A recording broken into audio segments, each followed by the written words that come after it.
Peace out.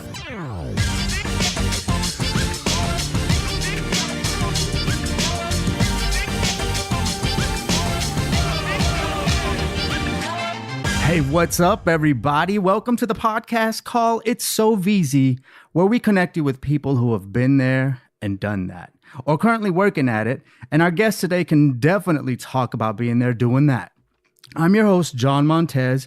But before we get into the podcast, we recently completed our first ever arts and entertainment summer camp with Vertizontal Connect that was held downtown Los Angeles. And I'm just going to tell you guys that it was pretty awesome. It was pretty incredible in that we had some great VIP guests that came out. We had some great people that were being a part of it. And yeah, that's our cell phones going off in the background. You hear that? I think that's my cell phone. Yeah, we got some people that are trying to get into the studio. But yeah, it was a great time that we had out there. And I'm really excited about what's going to happen this coming year, what's going to be happening out there. So I'm going to give you guys more details as they come along. We'll be announcing the details. And really the coolest part, I'm going to say this, I think I can say this at this point, but the city of Los Angeles is wanting to partner up with us to make this thing a bigger deal in the downtown area. So apparently this isn't happening down in that area. I know they have stuff in Hollywood and these types of events that happen in Burbank, but nothing downtown. So yours truly is taking this downtown. And so I'm glad that we're able to give back to the community that way, because it is completely free to the community for them to come out, for whoever to come out. And it's anything from the age of 5 plus. Like if you're interested in the arts, if you're interested in becoming an actor, a model, a singer, a dancer, an influencer, anything, a graphics artist, we want you guys to come out and just be a part of it. And honestly, just meet people that have the same passion and the same desire as you. So we're going to encourage you. Definitely stay tuned. Like I said, you can look us up on our website at vertizontalconnect.com and get all the information there. We'll be posting it up there. But today's guest, I'm really excited to introduce him to you if you don't know who he is already. He's no stranger, definitely, to the arts and entertainment industry. He's a singer, songwriter. He's a Los Angeles resident, and you don't meet too many people who are from LA, but this guy is from LA. He knows LA inside and out. You may have seen him on the Unity tour with the Jacksons, formerly known as the Jackson 5. He's also been featured on Dancing with the Stars. That's a little show, so you might have heard of it, but he's done some really awesome things there. And recently, and we're going to talk about this today, he released his single where he performed with the Costa Rican Philharmonic in Costa Rica. That had to be fun. But you can find him on Instagram. I know you guys like to see who we're talking to, so I'm going to get you to look at his Instagram. It's at JP, the letter J, the letter P. His last name is Castillo, Castillo, and then the word music. So it's JP Castillo Music. You can find the link there on the notes that we have for the podcast as well. But I want you guys to please put your hands together for my boy, JP Castillo. What up, JP? Yo, what's good? What's up, John? Man, how are you, bro? Finally made it. Finally made it. You know I made it when I'm in John's podcast. Come on. Dude, you've been traveling. You've been doing a lot of traveling, so I know it's been crazy for you scheduling. So yeah, I'm gonna speak on behalf of myself and just us here at Vertizontal Connect, man. We're very thankful that you were able to fit us in your schedule and come out and spend a couple minutes with us. So thank you. Thank you, man. Yeah, thank you, man. So Happy I know you've been a little under the weather too. Dude. What's been going on? I hope I don't sound too funny right now on this podcast. People listening to me like, is he a singer? Yeah. Why you sound like that? Nah. I've been fighting the sniffles. You know how it is. Yeah. I don't know, but thank God I'm feeling good today. You know, good enough to be here. Got a couple shows coming up, so. Thank you for that. You hooked me up with that Thieves Oil. Dude, we got to talk about that Thieves Oil. The secret sauce. That hits. Now, you just got it today. I feel like you're going to see the effects of it definitely within the next 2 to 3 days is when it'll hit. All right. But you'll probably start feeling it tomorrow. John's like the new abuela. Like you got all the remedies, like all the like crazy like. That's hilarious. Yeah. So rub this on your feet and put this on your neck. You got to do it right, man. So for those of you who don't know, like, so he got here today and he's, I can hear it in his voice because I know JP's voice. So I was like, dude, what's going on? You're under the weather. So he gets to the studio. Yeah, I pulled out the essential oils, it's actually the Young Living oil. So we're going to give credit where credit is due. Let's go. Product placement. Man, yeah. And it is the Thieves Oil is the one that I gave him. So those of you who are listening and I did it wrong, you can tell me that I did it wrong, but I don't think I did. So I told him I had him put some in his hand so he could sniff it. And I also had him, because he's a singer, and I get that, I had him put a couple drops of oil in like a little shot glass of water. He gargled that, swallowed it, and also had him put it underneath his feet and put his socks back on so that it would just go in. And I feel like he's going to be a brand new man tomorrow. I'm going to feel like $1 million tomorrow, bro. I feel it, man. I already feel it in the air. I'm feeling good. I'm serious. I'm feeling good. Good, bro. I'm already feeling better. Good. I hope it's going to work. So it'll work. That stuff always knocks my stuff out. I got sick this last season and had the flu for about 2 months, bro. Damn. 2 months. 2 months is too much, man. It was a day is too much, but definitely 2 months is way too much. And ended up taking Thieves Oil, and it knocked it out pretty quick. So I've been taking these. I haven't been doing anything where it's like daily, which I should. I'm pretty sure I should. But anytime I'm starting to feel something coming on, because you know how it is, busy schedules, lack of sleep, all of that can get you.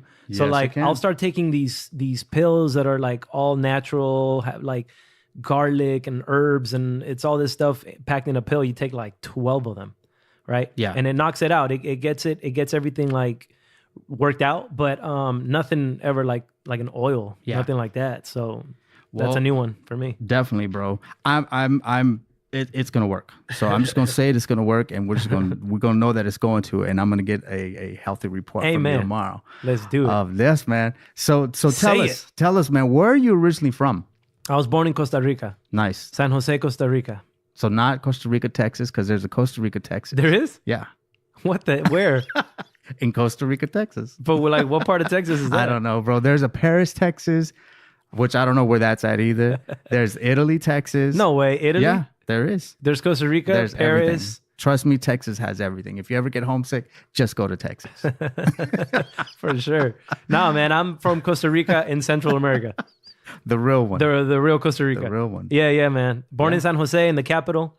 Nice. I was we moved around a lot out there. It's a very small country, but like any place, it has its subdivisions of areas and cities and whatever. So I'm from the capital. We moved around, and at the age of 5, my parents, my whole family moved out to LA. Nice. So I came with them. Do you remember that? Like, were you excited when you moved here at 5 years old? To be honest with you, the first time, like, because there were 2 moves. So right now we're talking about when I was 5. Yeah. So when I was 5, I think I was just too young. Yeah. I couldn't remember. I don't remember like a lot of the details. Yeah. I do remember at some point being in a bus for a really long time. So I don't know what that was. I was asking my mom about it. I think it was something like taking a bus, because I think we did some kind of tricky something.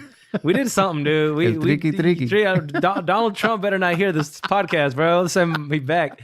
Yo, for real. Like, I think we landed in Mexico City, because I remember being in Mexico. And like we went to the pyramids, and I have clear like memories, vivid memories of like visiting the pyramids in Mexico City, and eating like the food and tortas. I used to be like a super fan of El Chavo del Ocho. Like I used to love El Chavo. And I used to tell my mom, I want to eat a torta de jamón like El Chavo. You know what I mean? In Mexico. For the Latin listeners, you know what's up. Whoever's not Latin, they're like, what the heck are you talking about? Yo, but no. So I think we landed in Mexico. We took a long bus ride at some point. So I don't even know where we crossed the border, how we did it. That's when I was 5. I know that we lived in Carson. I remember that. We lived with friends of the family that were helping us kind of like get situated. Yeah. And it was a tough time. My dad had work, but something went wrong. Like we came because he had a job opportunity that opened up for him. And my parents are musicians. They met in music in Costa Rica. They were very successful musicians in Costa Rica. My mom used to like record jingles and gig and tour with like the top bands in Costa Rica. My dad was a drummer out there, jazz musician, very renowned drummer. Yeah. But Costa Rica being a very small country, there weren't too many opportunities. So we came out here, and whatever was lined up for my dad, I guess fizzled or quickly like didn't pan out. Yeah. Something like that.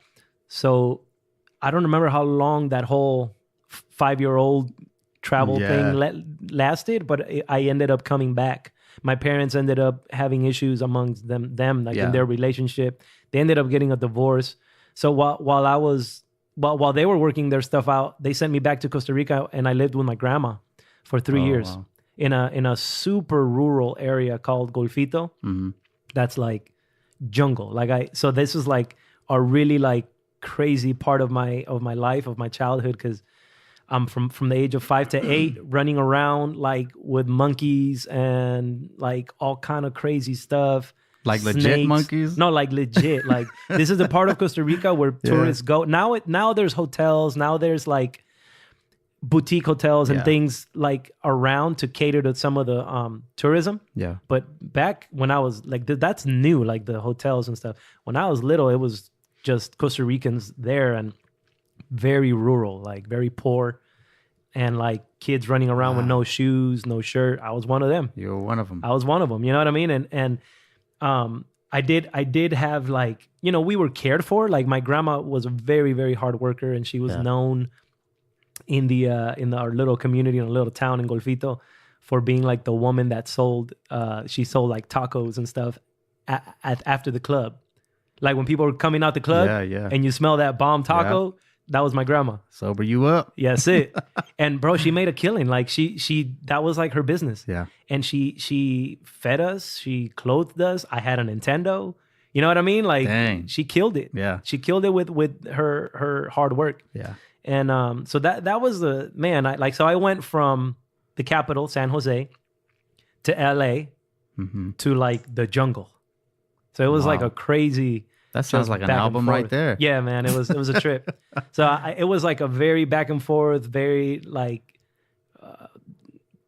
super different surroundings and people and environment and everything. So that helped mold me and kind of like a lot of the ways I view the world, Yeah, absolutely, man. I know you're the oldest of your siblings. Yeah. Okay.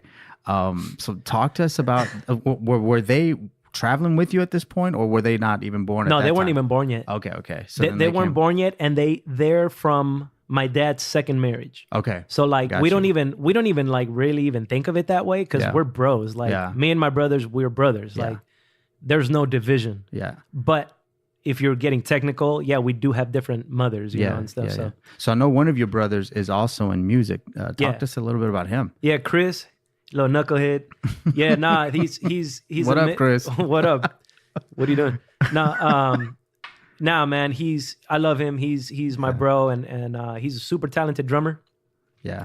Since he was little, like it was funny. We would be traveling somewhere, going to like anything we did, going to the grocery store, whatever, and he'd be in his car seat in the back beatboxing at 1 year old. You know what I'm saying? Before he was even really talking.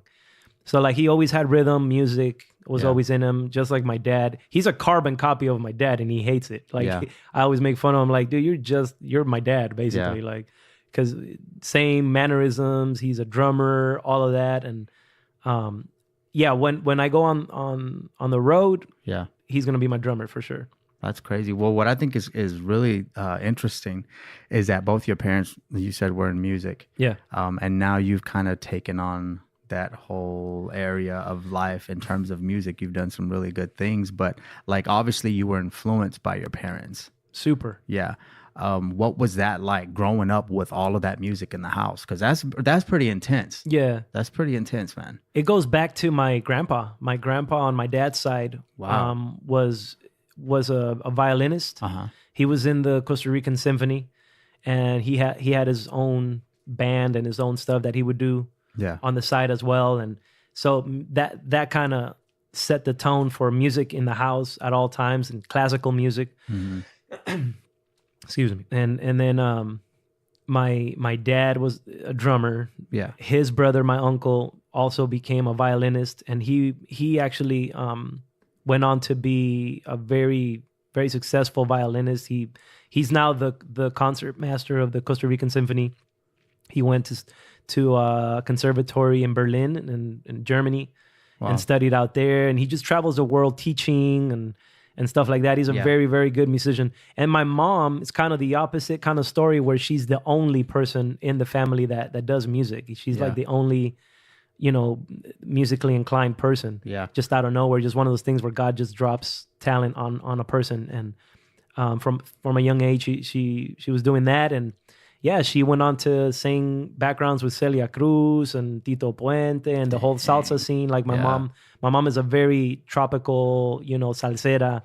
That's her vibe. And I grew up. So in my household, now going back to me, in the household, it was normal for me to come home from school and there was a rehearsal. My mom had her own band and, cover band. And all my life, I just grew up seeing my parents do music for a living. Yeah. So for me, it was never weird or never a question doing music for a living was something that was very normal for me. It was doable. It was oh, that's how it's done. That's how, I never in my life saw my mom go to a job somewhere. It was always a gig. Yeah. And having rehearsals at home, and it was usually her band, so she was always the boss. So I got used to seeing that, and so to me it was just very normal. Yeah. Outside of your family, who would you say also influenced you? Outside of my family? Yeah. Oh well, I mean, Michael Jackson to me is my. I can honestly say outside of family, my mom, my dad, my first musical experience that marked me was Bad, the video Bad from Michael Jackson. I just remember seeing that. I think they were playing something on TV where they were playing old videos or something, and they were doing a countdown or something, and Michael Jackson came on. They played Bad, and I must have been around 5. Everything to me starts when I was 5. Yeah. And it shocked me, dude. It left such an impression on me. I was watching, to me at that moment, I felt like I was watching like Marvel or something, like a superhero. This dude dressed all in black, dancing, singing a dope song, saying I'm bad, and he's punking other dudes, and it's just dope. Who's this guy? It was just so dope to me. And it just left an impression on me, almost like he's like a superhero or something. And from there on, Michael Jackson was the guy for me, my whole life. And then after that, I mean, going down the line of Motown artists, Stevie Wonder is a big one for me. Oh, I love Stevie. Stevie's amazing. Crazy. At a certain point, I got to the Marvin Gaye stage. Mm-hmm. I think everybody's gotta get a little Marvin Gaye in their life. You know what I mean? Yep. And then kind of a left, taking a left turn. Another great for me is Freddie Mercury. He's him and his band Queen, and that whole movement to me was amazing. I had and that's another way that my mom influenced me. She was a big influence on me. She bought me I don't know how or why. I think because Wayne's World or something, because of Bohemian Rhapsody. Yeah. And she bought me a Queen's Greatest Hits, a CD, and from that point on, Queen was oh my God. And I discovered Queen. I discovered Freddie Mercury, his stage presence, electrifying, just a boss on stage, and amazing vocals, harmonies. Yeah. So those are some of my biggest influences. And Pharrell. Yeah. The work that Pharrell's done with Justin Timberlake and Timbaland. Timbaland and Pharrell to me are probably my biggest influences of the modern era. Yeah. Definitely, man. Well, I know. I mean, I've seen you perform. I've heard you sing, and you're incredible just in everything you do. And I really want to talk about some of the stuff that you've done. All right. And we're gonna do that, but I want to take this break really quick. Are you moving to Los Angeles or know someone who is? Make sure to get connected with Vertizonal Connect. We specialize in connecting people with people. Simply get on our Instagram page or website at vertizonalconnect.com. Again, that's VERTIZONTAL. The word connect.com. We have monthly seminars and workshops to help you learn, grow, and connect with peers who are launching their careers in the arts and entertainment world. Make sure to get connected with Vertizonal Connect. Again, that's Vertizonal Connect.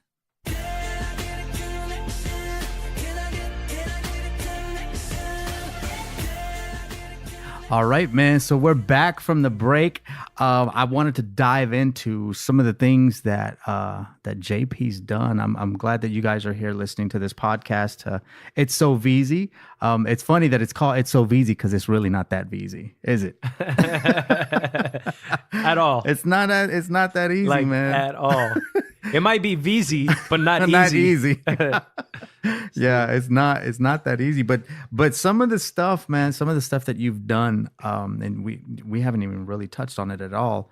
I mentioned it earlier, but you were performing with the Jacksons. Now, yeah, you were performing with the Jacksons, which were before the Jackson 5, where Michael Jackson was singing, and you just got through talking about how Michael Jackson influenced you. Yeah. But then you're also on stage with his real brothers singing Michael Jackson's parts on the song. Yeah, bro. What the heck? Nah. First of all, who gets that opportunity? And I'm not going to say why JP, because why not JP? Because he deserves to be there.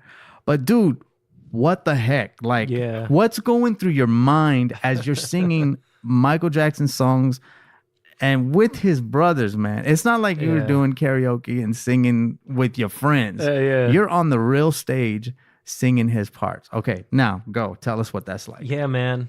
That, you know that saying, you know that like, how people say, hey, man, when God has something for you, it's for you. Nobody could take it away. Yeah.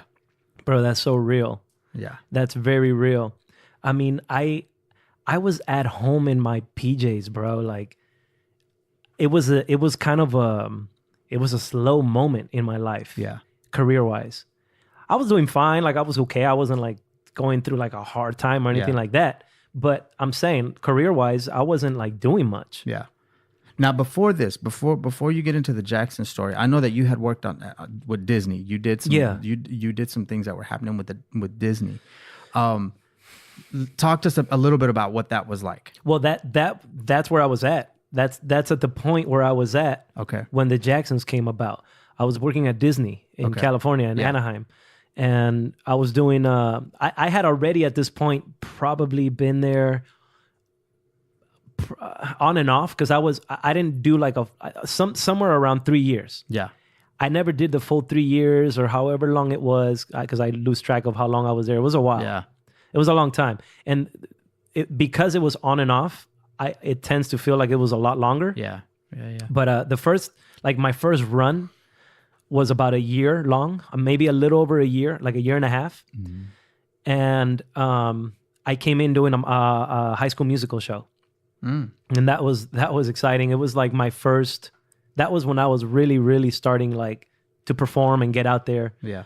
And it was my first musical experience, like in a professional setting, like in a real situation like that. So having to learn choreography, having to learn lines, having to like the little things, man, be on time. You know what I mean? Like be professional. Yeah, because they don't play.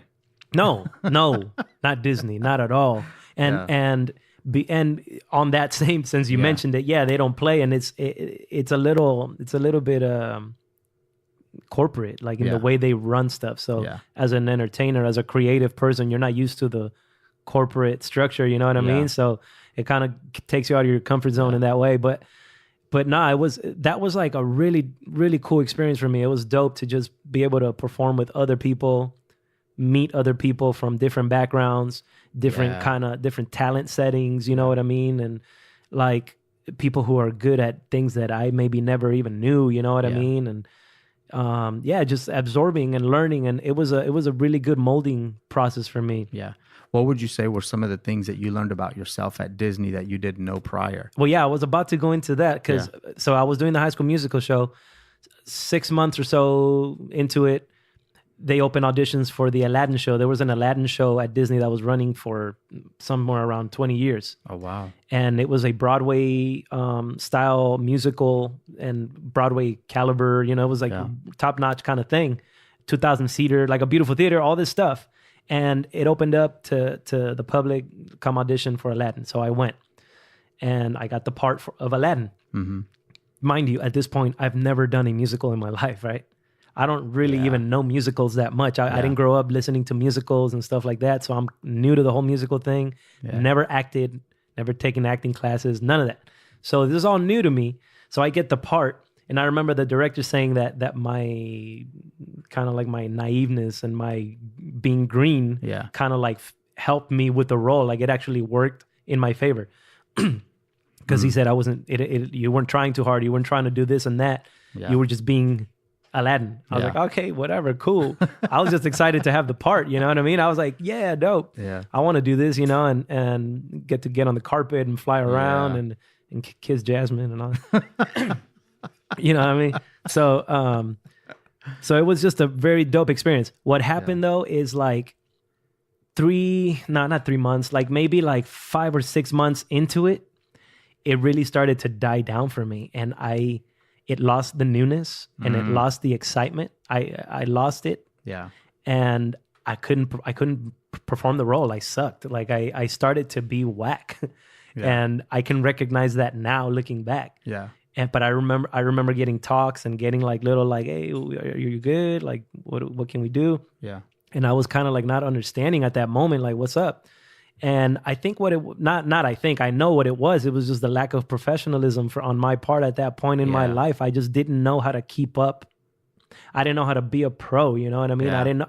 The newness wore off, so my excitement wore off, so I didn't put the same kind of effort into it anymore. Yeah. You know what I mean? That makes sense. I think as a young artist, that happens a lot, and you're exactly right. And then you take it to heart because you're like, well, they don't like me anymore. No. Yeah. You're the one that's changing, and you're the one that's not performing at the caliber that you were performing when you first got in, dude. I think that's a great point to really, to point out, because that does happen. You have to be aware of it. Mm-hmm. And when you allow yourself to go down that downward slope, that's just you not being professional. Exactly. And you putting all emotional and all that stuff, you got to put it aside so that you can still perform, because the show must go on. Yeah.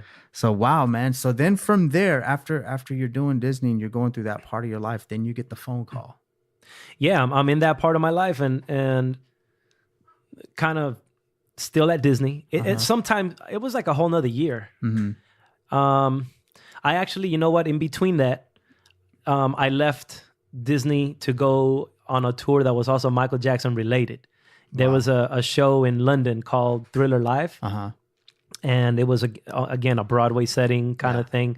But it wasn't so much acting. It was more just singing, performing Michael songs. Yeah. It's a really cool show that they have on the West End in London. That's fun. I did that for about 9 months or so. And when I came back, went back to Disney, kept doing that. At this point, I'm more seasoned, more professional, learned a lot. And just gigging around LA, meeting people. Yeah. And then I get this call. I was at home. Michael Jackson had already passed at this point. Oh, wow. Yeah, he already passed away, and we all mourned, and I was at home in my apartment. I was just chilling. I think I was maybe playing the Xbox. It was like a regular day, man. And I just get a call from my boy Streeter, a dope drummer from Memphis. And he was like, hey, man, I think they're going to, I gave them your name. They're going to call you for the Jacksons. They're looking for somebody like to sing Michael's parts and like that can sing like Michael and stuff like that. And I was like, what? All right, cool. Like, that's cool. I'm just, it's like out of nowhere, so. Yeah. So then my phone rings again and it's like a number I don't recognize. And I pick up, I'm like, hello. Like, hello, this is JP. Hi, yes, Jackie Jackson. And I was like, what the heck is my life right now, dude? Like, It was a trip, man. That's crazy. So I just had this whole conversation with Jackie, and he was so cool, like so welcoming, and they wanted to meet me. And there was never a point where they made me feel like weird or like nervous or like, you know what I mean? It wasn't like an intimidating scenario. So it was really dope. It was an experience where I got to be with them, learn from them. They're legends, you know? They know their music. One of the things that I learned from them that really like caught my attention is how well they know their music. Yeah. You know, that Motown music is so arranged and has so many parts into it, so intricate. Mm-hmm. And they know every part. And so like we're in rehearsal at center staging, and like the band is like a bunch of killers, right? Yeah. A bunch of amazing musicians. And we're rehearsing, we're running stuff. And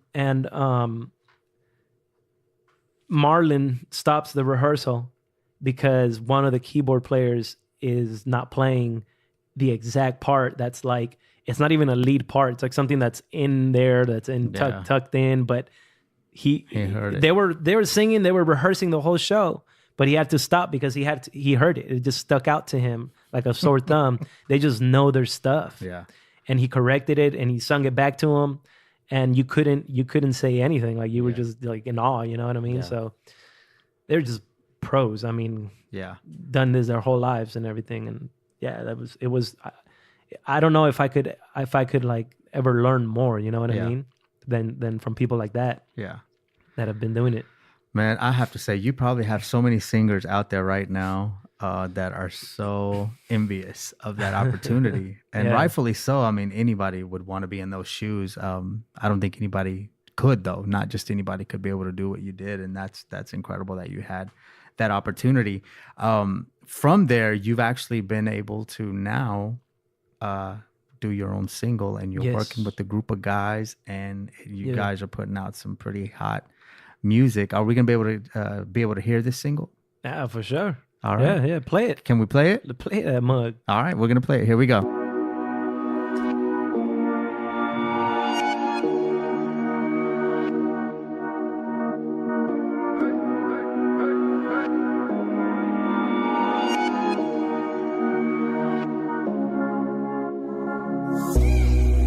Me dicen que te pasas hablando de mí, diciendo que sin ti no soy feliz. Me dicen que solo hablas de mí, parece que eres tú la que no olvidas. Pues baby, cuando tú te acuerdes de mí, espero que recuerdes las veces que rico te di.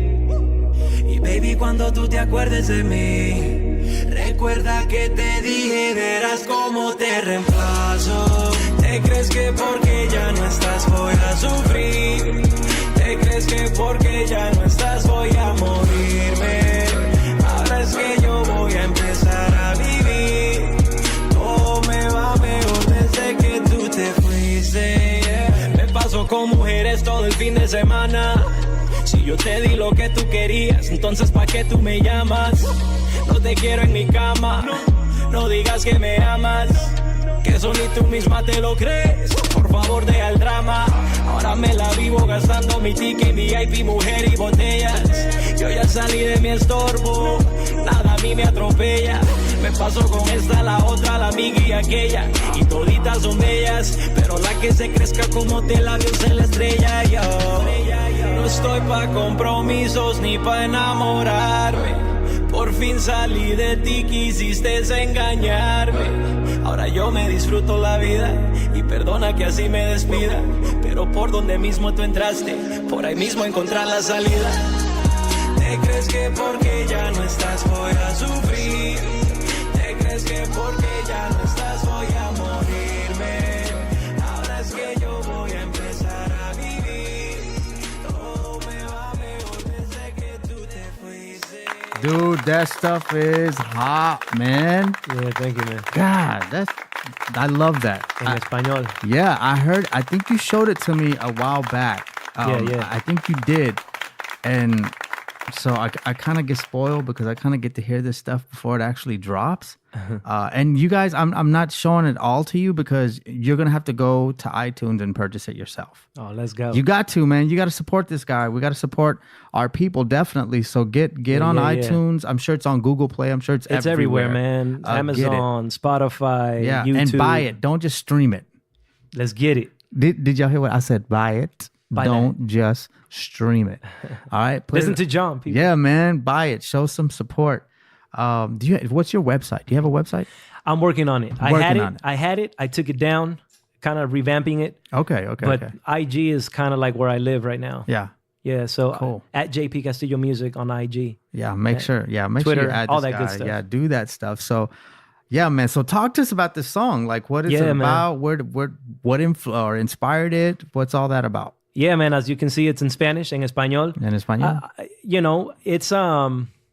It's trap. It's like, for me, it's something new. It's something fresh, like exciting for me because I was my last single was more pop. Mm-hmm. And I've never been somebody to like just be married to one thing, one style, one sound. Yeah. You know what I mean? I'm about what's hot. I'm about what I'm feeling in that moment too. Yeah.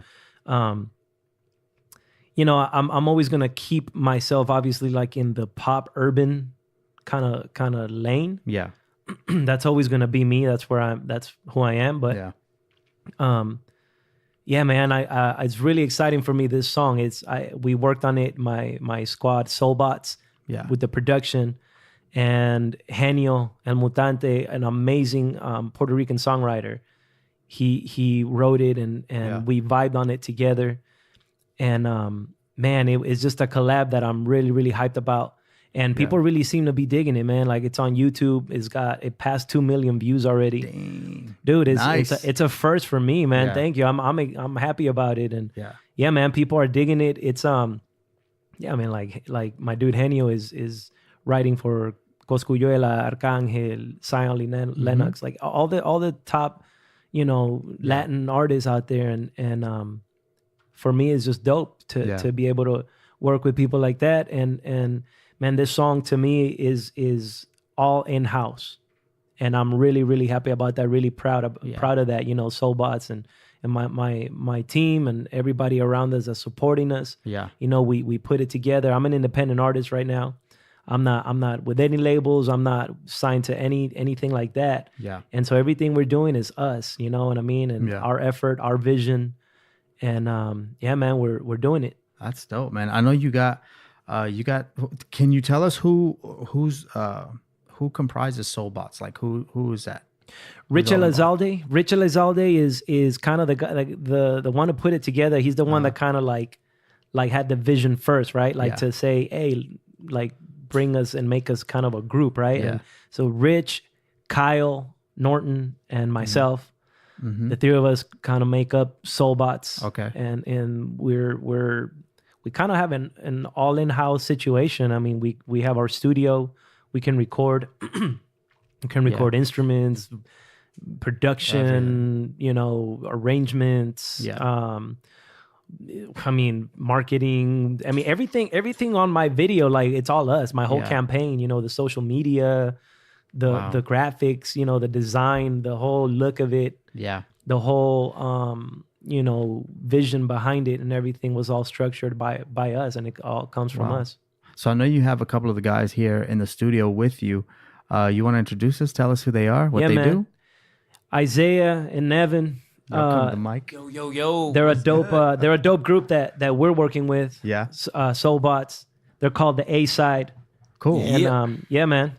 Well, say what up, guys. Yo, what up? What up, John? What up, JP?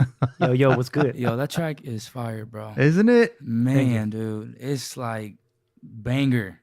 Like, he already knows how I feel about it. Yeah. I'm upset because I wish I knew Spanish.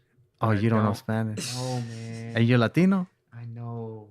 I know, I hear it all the time. All right. But security. you don't even Security. But the dope Seguridad. thing about the song though is that you don't even have to like speak. You Spanish don't, to, and you like, can still feel it, right? It goes. It does, man. It goes. It's real good. So let me ask you guys this: do you guys working with JP? What has that like been with you for you guys?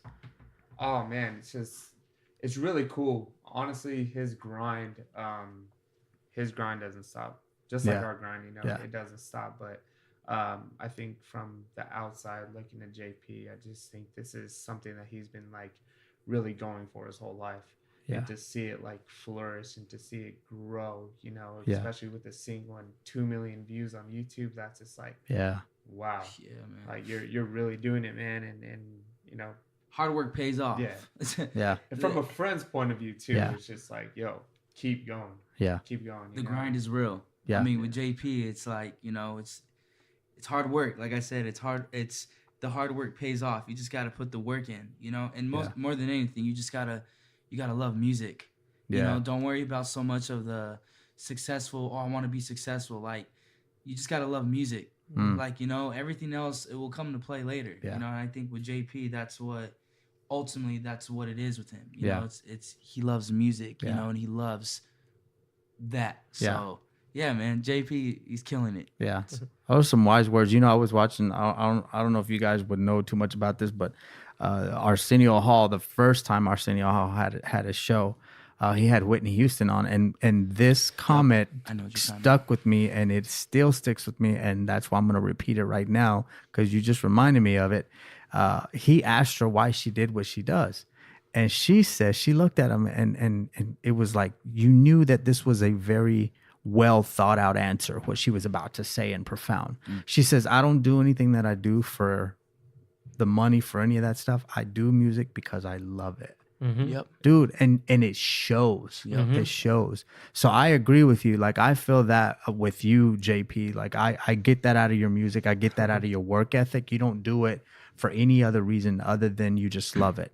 Yeah, man. I mean, you can't do this out of trying to make money. Like, come on, dude. You can't. Unless you're born into like some trust fund or like some situation where you're cool. You can't get into music because you want to be rich. Yeah. You got to do it because you love it, because getting there is crazy, and you might not get there, but you just got to be.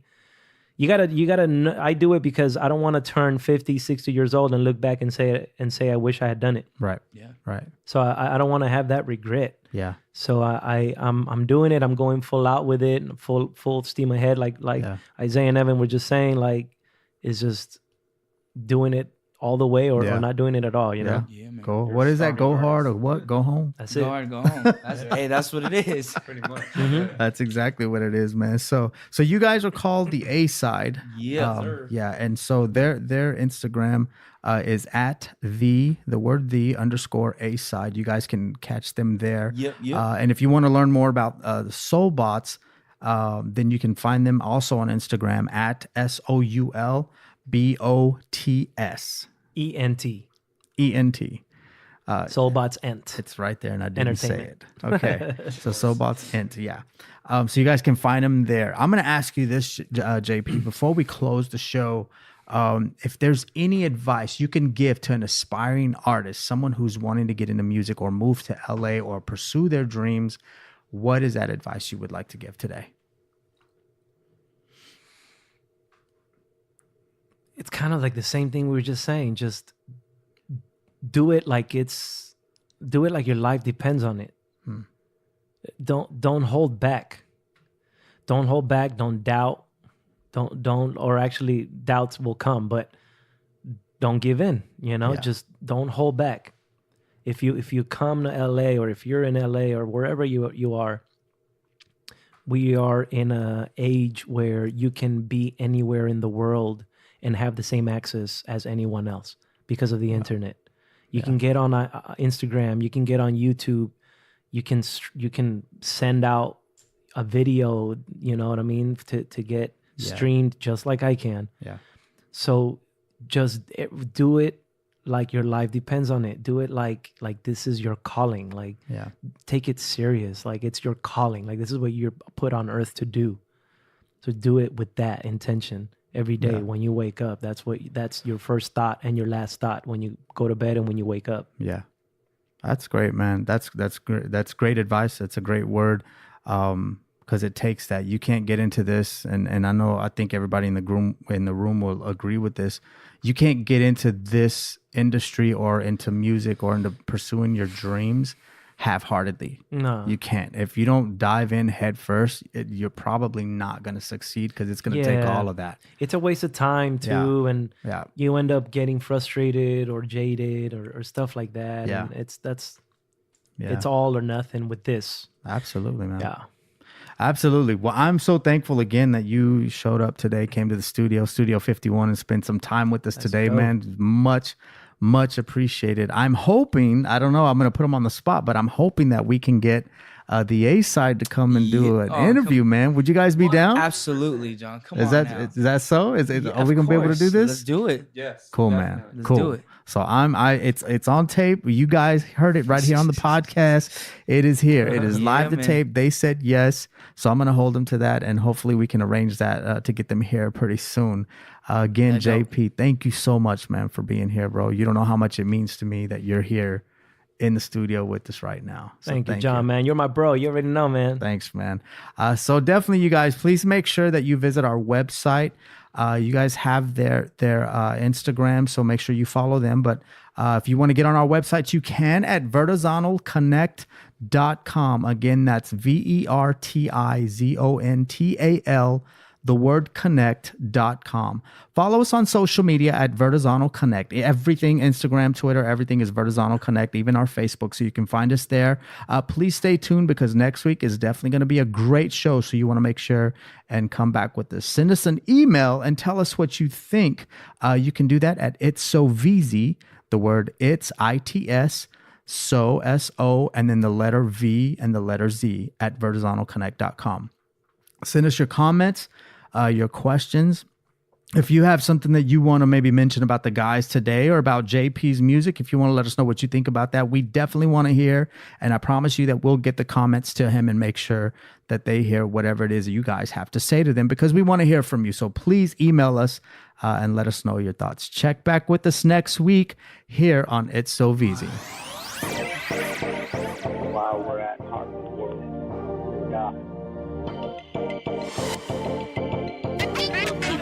Peace out.